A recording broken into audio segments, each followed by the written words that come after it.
Hi అండి, నేను ఉషా. అందరికీ మహాశివరాత్రి శుభాకాంక్షలు అండి.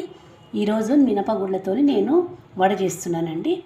ఈ మినపగుళ్ళు ఒక బౌల్ తీసుకున్నాను. ఈ 6 hours నానబెట్టుకొని నేను ఇట్లా పిండి తయారు చేసుకున్నాను. ఇది ఇందులో వాటర్ ఎక్కువ వేయొద్దండి, అస్సలు వాటర్ వేయకుండా మంచిగా మనం మిక్సీ చేసుకోవాలి. వాటర్ వేసిందంటే మనకు రాదు సరిగా. ఇందులోకి కావాల్సిన వస్తువులండి: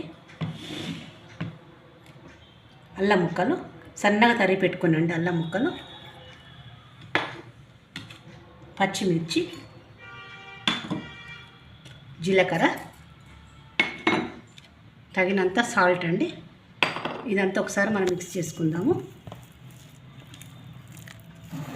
ఇలా గట్టిగా ఉండాలండి పిండి. ఇట్లా ఉంటే మనకు వడ బాగా వస్తుంది. ఆయిల్ హీట్ ఎక్కిందండి, మన వడ వేసుకుందాం. చేయి కొద్దిగా తడుపుకోవాలండి వాటర్తో. ఇట్లా కొంచెం తడుపుకుంటే మనకు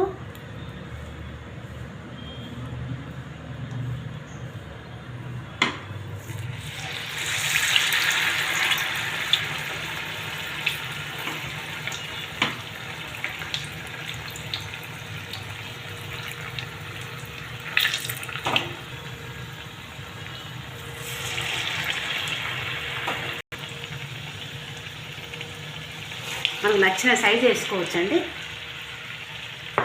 ఫ్లేమ్ మీడియం పెట్టుకోవాలండి, హై ఫ్లేమ్ పెట్టుకోకూడదు. ఎందుకంటే లోపల పప్పు అలానే ఉంటుంది, మనకు ఉడకదు, ఫ్రై అవ్వదన్నమాట. ఇది మెల్లగా కొద్దిగా చేసుకోవాలి మనం.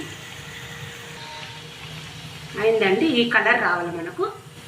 కొద్దిగా నూనె ఉడుకుతుంది. ఇట్లా ఎంబ టిష్యూలో వేసుకుందామండి. మనం ప్రతి వాటర్ అప్లై చేసుకోవాలండి. మనం చేతికి వాటర్ అప్లై చేసుకొని వడేసుకోవాలి. మినపవడ రెడీ అయిందండి. అందులోకి పల్లీ చట్నీ. ఇది మీకు నచ్చినట్టయితే లైక్ చేయండి, షేర్ చేయండి, సబ్స్క్రైబ్ చేయండి. థ్యాంక్ యూ అండి.